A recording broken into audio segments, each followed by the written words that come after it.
and thank you so much. Welcome to Parliament Television, the only station dedicated to bringing Parliament closer to you.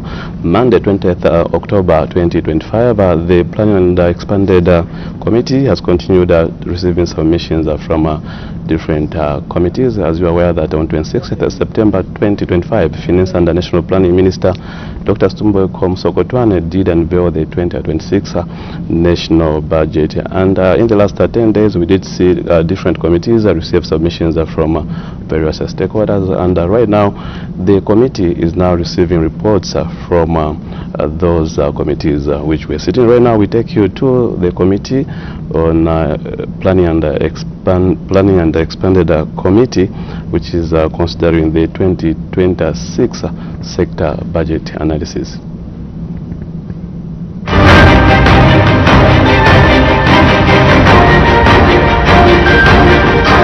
Good morning, witness. My name is David Mavumba, Member of Parliament for Mwanza Constituency, Ngopra Province. We are welcome. Good morning, Chair. Morning, witness. I'm Frank Simushi, Member of Parliament for Skongo Constituency. Thank you. Good morning, Chair, and good morning, witness. My name is Siveso Kakoma Sefolo. I'm Member of Parliament for Mwandi Constituency in the Western Province and a member of this committee. Good morning, Chair, and good morning, witness. My name is Kalalwe Mkosa, Member of Parliament for Chinsali and member of this committee. Thank you. Thank you. Good morning, sir. Chair, my name is Mtoto Ekafwaya, MP for Lunte Constituency. Thank you. Honourable members, those participating virtually, introductions. Good morning, Chair. Good morning, Chair. This is Engineer Oliver Mtike. I'm joining you from Geneva this morning. Thank you very much. Member of Parliament from Mongo Central. Thank you. Okay, we can start. So, as I indicated, we have your submission. Honourable Vice Chairperson of the committee. What we'll do is, if you need all of it, we'll give you, say, a maximum of 15 minutes. To take us through those presentation for the two heads, and then after that, if at all there will be any questions from the members, we'll take questions and then we'll be done. Okay, having said that, you can start, sir. My name is Freddy Jatila, Member of Parliament for Momba Constituency in Mwanza, the chairperson of the committee. Sorry, I forgot about that. Okay, sir. I almost reminded you, chairperson. Yeah. Thank you very much, honorable members, for the Expanded Planning and Budgeting Committee. Mr. Chairperson of the Expanded Planning and Budgeting Committee, the Committee on Parastatal Bodies, whose functions are provided for under Standing Orders 206, subsection L, and 207 of the National Assembly of Zambia Standing Orders 2024, has the honor to present its report on the estimates of revenue and expenditure for the financial year 1st January to 31st August 2026 in respect of the following two heads. 1. Head 7, being the Office of the Auditor General, and 2. Head 10, being the Zambia Police Service Commission for the 5th session of the 13th National Assembly. Mr. Chairperson, pursuant to Article 202 of the Constitution of Zambia, Chapter 1 of the Laws of Zambia, the estimates of revenue and expenditure for the financial year 2026 were presented to the National Assembly of Zambia by the Honorable Minister of Finance and National Planning, Dr. Stumbo Komsokotwane, on Friday, 26th September 2026. The 2026 national budget, amounting to 253.1 billion kwacha, was delivered under the theme Consolidating Economic and Social Gains Towards a Prosperous, Resilient and Equitable Zambia. That's end of quote. In accordance with the Standing Orders 166 of the National Assembly of Zambia Standing Orders 2024, the 2026 national estimates of revenue and expenditure were referred to various committees for the detailed scrutiny in scrutinizing the two heads of the expenditure. Under its mandate, the committee held a total of 8 meetings during this process. The committee interacted with the Minister of Defense, who appeared on behalf of the Vice President, as well as the Minister of Home Affairs and Internal Security. Furthermore, the committee interacted with the respective controlling officers and 8 selected grant-aided institutions and non-state actors. Chairperson, the committee's report highlights the findings and recommendations of the committee on each head. Let me highlight some of the recommendations of the committee on the 2 heads of expenditure. I'll start with head 7, which is Office of the Auditor General. 1.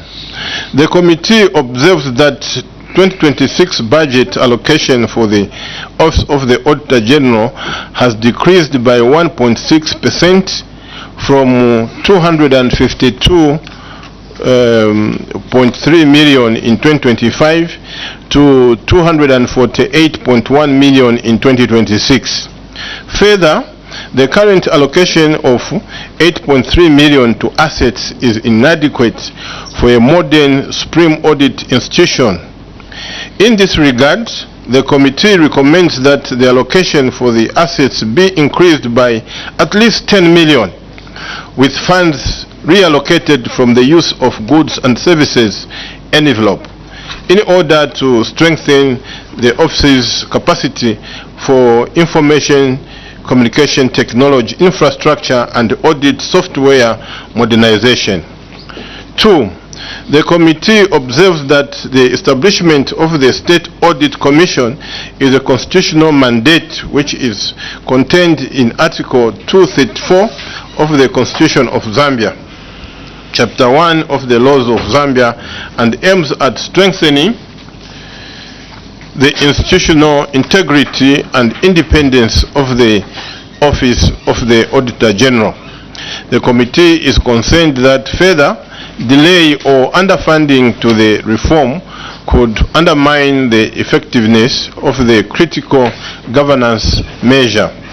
The committee therefore recommends that the funding for the State Audit Commission be ring-fenced and closely monitored to ensure its timely operationalization and implementation.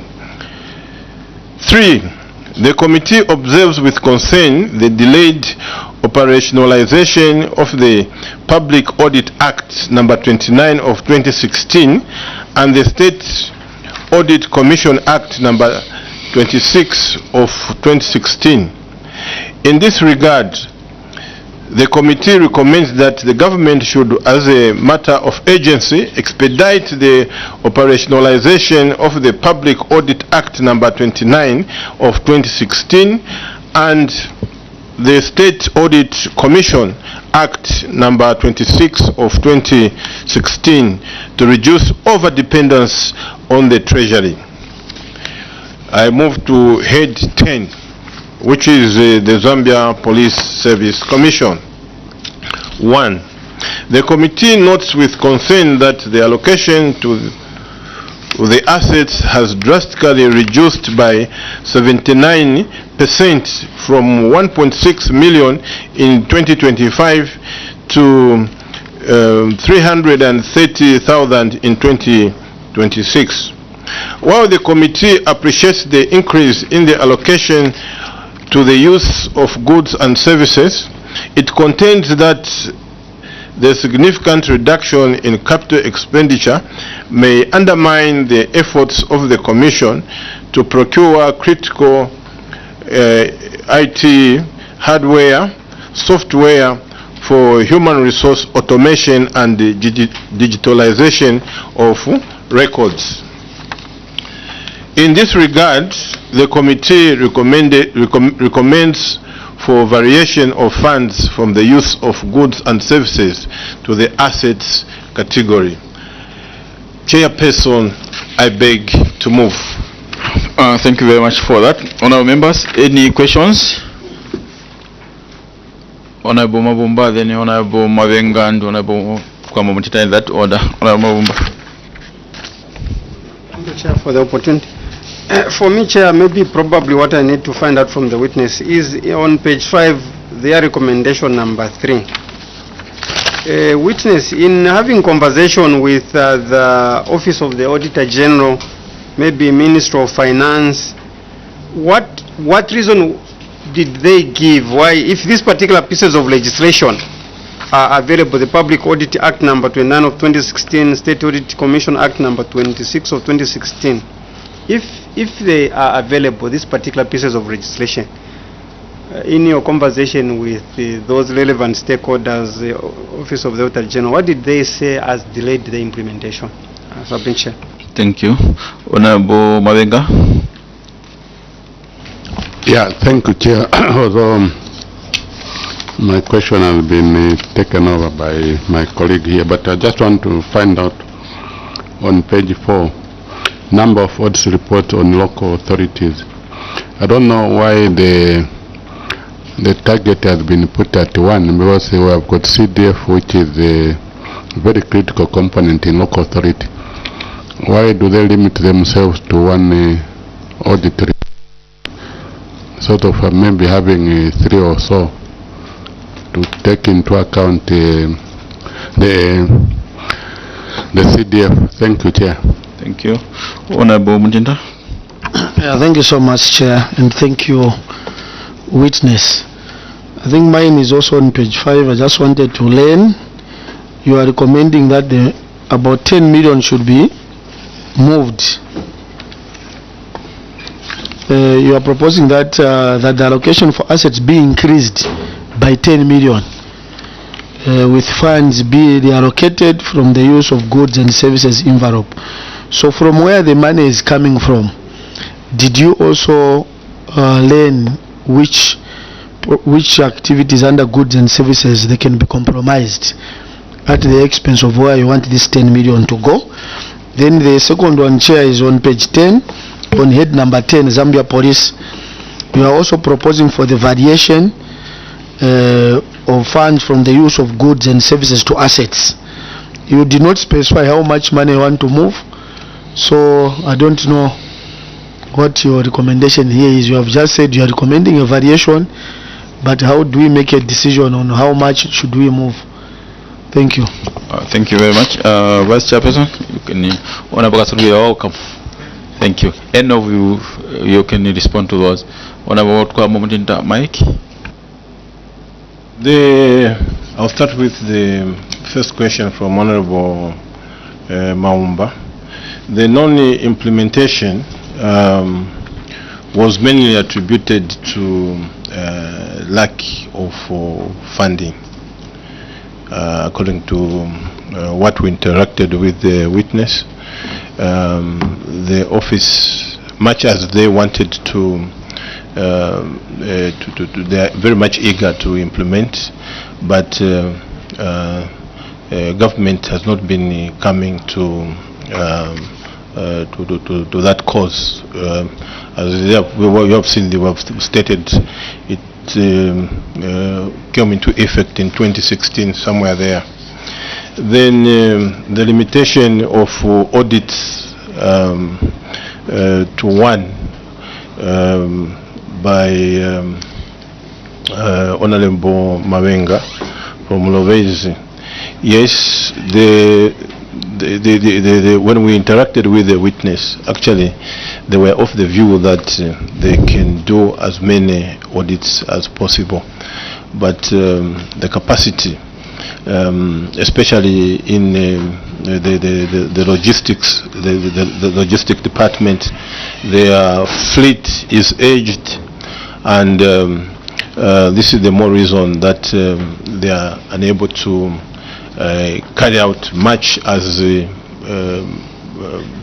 many times as possible, but they are actually restrained on that aspect. Honorable Mutinta, the transfer of the 10 million to the assets, we came to a realization that after interacting with the witnesses, mainly the Economic Association of Zambia and the Zika, the assets were prioritized as opposed to the goods and the services. The effect of us, how they are going to affect the goods and the services, but the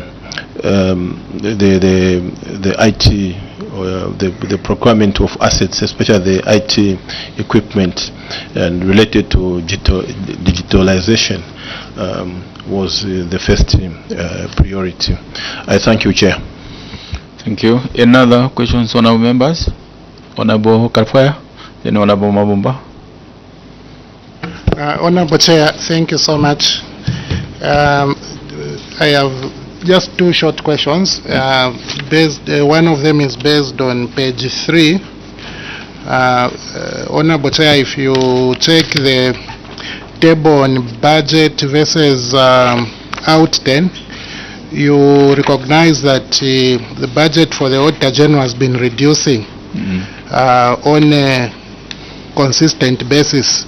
2024, the Auditor General was given 268 million, 2025, 252 million, and 2026, a proposal of 248 million. But if you look at the overall budget has been increasing. In 2024, it was lower, higher. 2025, it's even higher now. So I don't understand why Auditor General should be receiving little money. But my little questions are: number one, in 2024, 268 million was provided, and the actual releases were 94 million. That was 34.4%. Given this background, and you take note, in 2025 there's no comparative because the year is still running. What hope do we have that budget credibility as far as Auditor General is concerned will be better in 2026? And my other small question is, the committee expresses concern on the reduction on asset procurements. More money is going towards procurement of goods and services.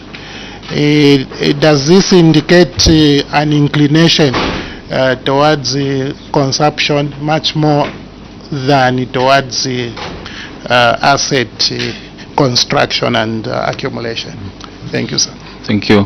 Honorable Mabumba. Chair, for me, I just wanted to check with our colleagues. When we are discussing the budget allocation to the Office of the Auditor General, of course, its key deliverables is timely audits, obvious, which are intended to ensure that the money that is allocated to the various government institutions is not misapplied, misappropriated, or inflated procurement, as well as sometimes not following procedures.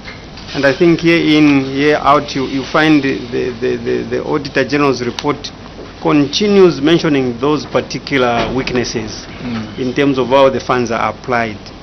So I was expecting our colleagues, since the key deliverables for this particular office we are discussing revolves around those issues that I've mentioned, I was expecting that maybe probably in their recommendation, probably they should have come up with something, but unfortunately, there is none other than maybe those the Public Audit Act and the State Audit Commission, which they were trying to mention. Maybe I just want to find out from them whether, Honorable Musmari, in your conversation, really, even you as a committee on parastatal bodies, it really bothers you that the Auditor General's report, year in, year out, continues mentioning the same weaknesses.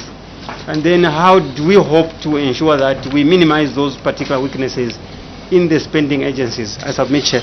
Thank you. You can respond to those. Thank you, Chair.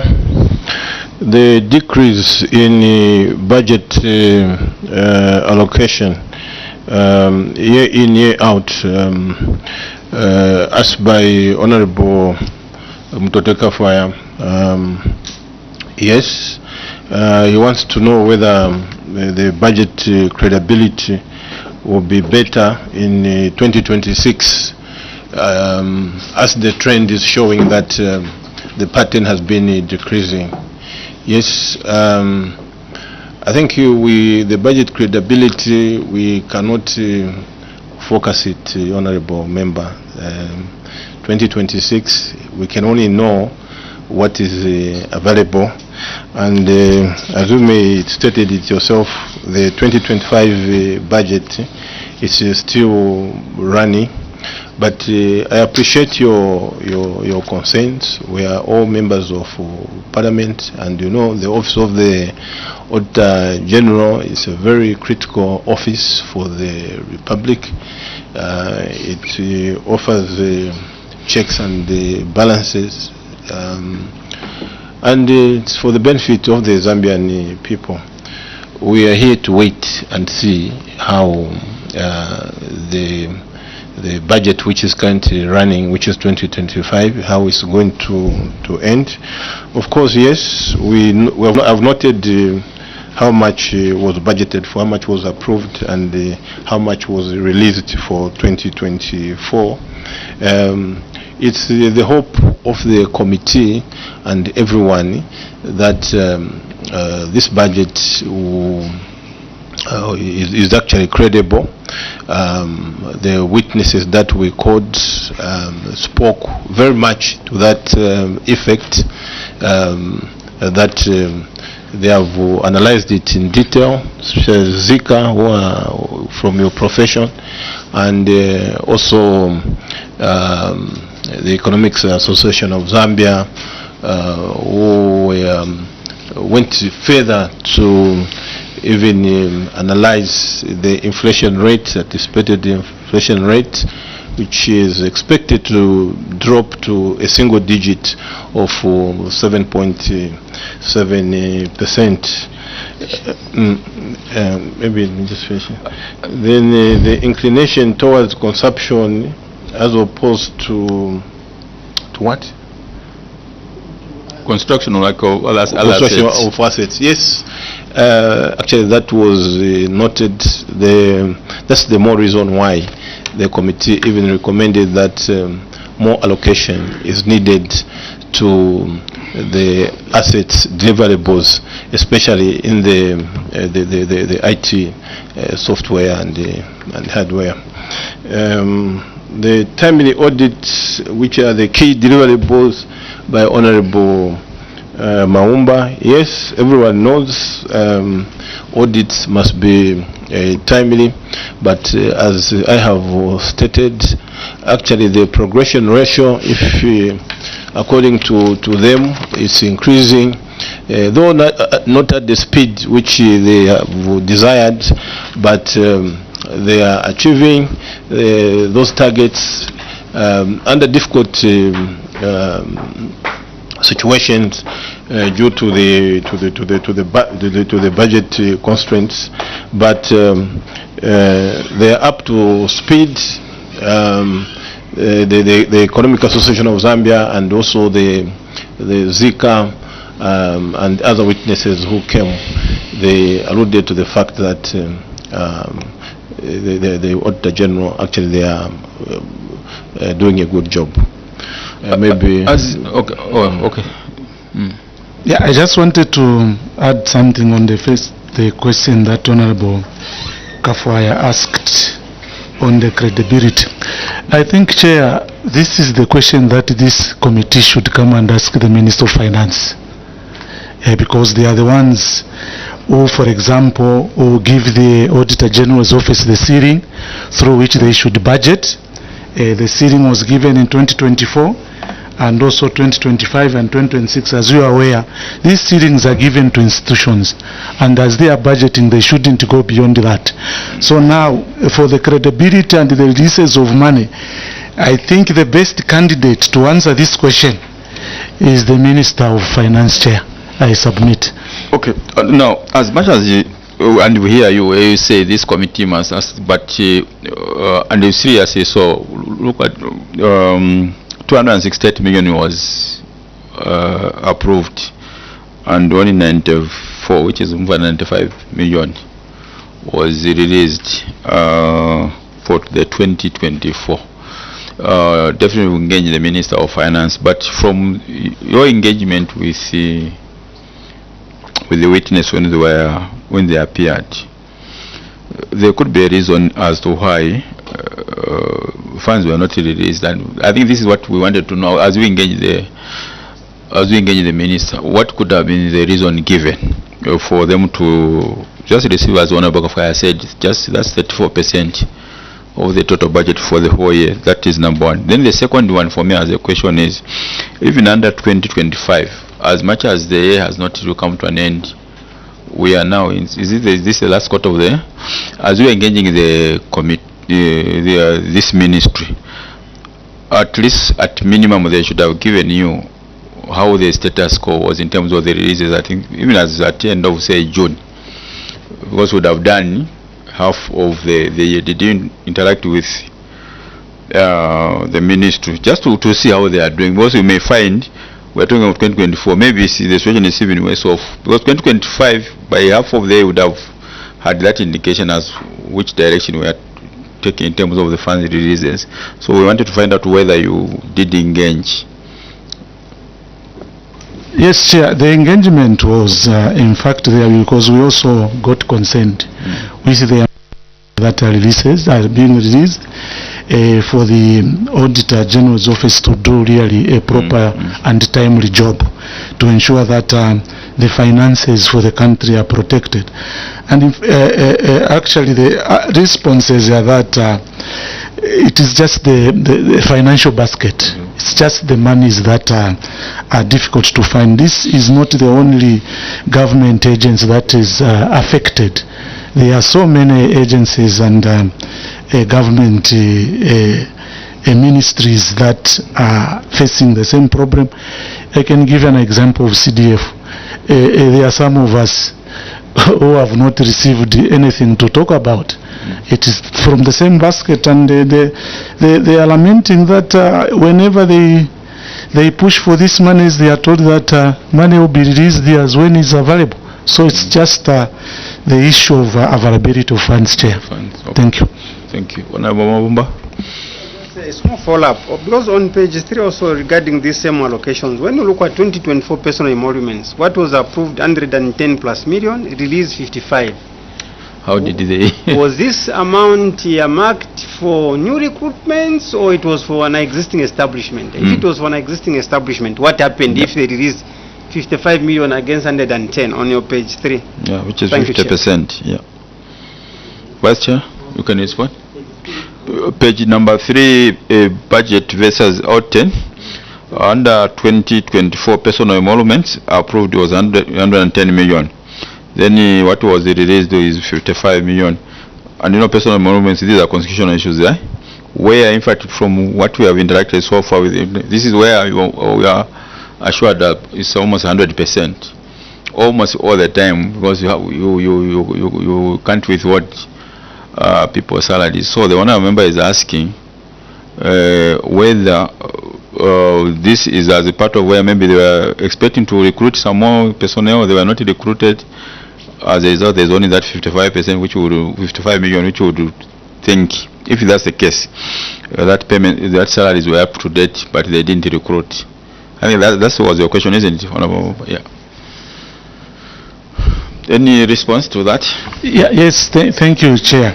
I think as you've rightly put it, Auditor General's Office has been pushing to decentralize their work, to ensure that they open more stations across the country. So this line of expenditure was basically to ensure that they engage more workers, and they also begin to go beyond the provincial headquarters, so that they begin to decentralize to district level.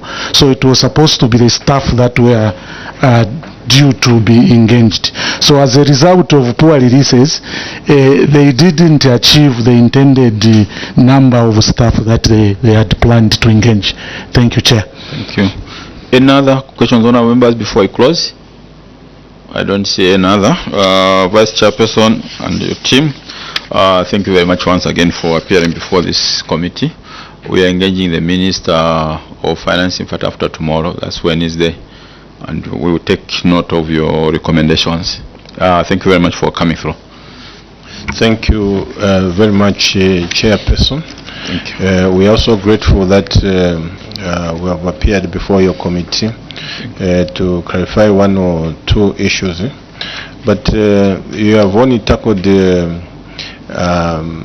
head 10, which was the Auditor General's office. Conspicuously, haven't had any on the Zambia Police. So yeah, we tackled much of the number 7, meaning that this committee is satisfied with those submissions for the number 10. Yeah. No, thank you very much. We had done a good job. Thank you. Thank you. Thank you. Have a good day. Thank you. Thank you.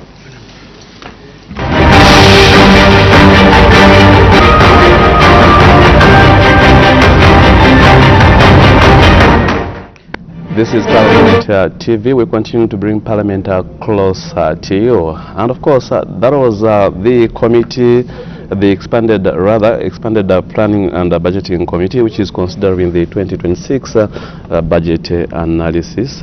Remember, the committee has been receiving submissions from different committees. These committees were sitting 2 weeks ago just to receive submissions from different stakeholders in the country in regards to the 2026 national budget.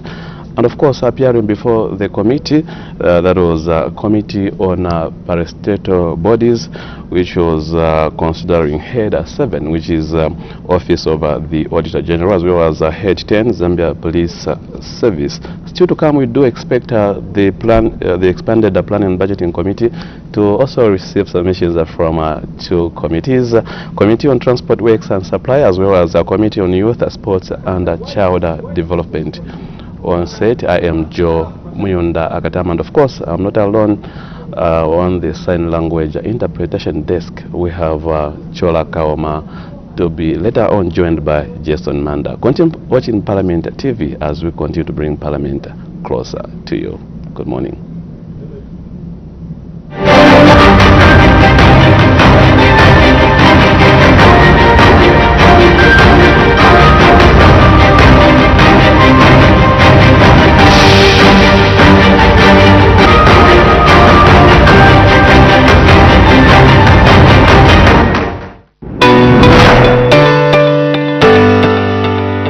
Parliament is open to members of the general public who may wish to undertake familiarization tours of Parliament buildings, either in groups or as individuals, or to attend sittings of the House or parliamentary committees. All those wishing to visit Parliament can either write to the Clerk of the National Assembly of Zambia or simply come to Parliament buildings. Upon arrival at Parliament buildings, visitors are required to identify themselves, a passport or national registration card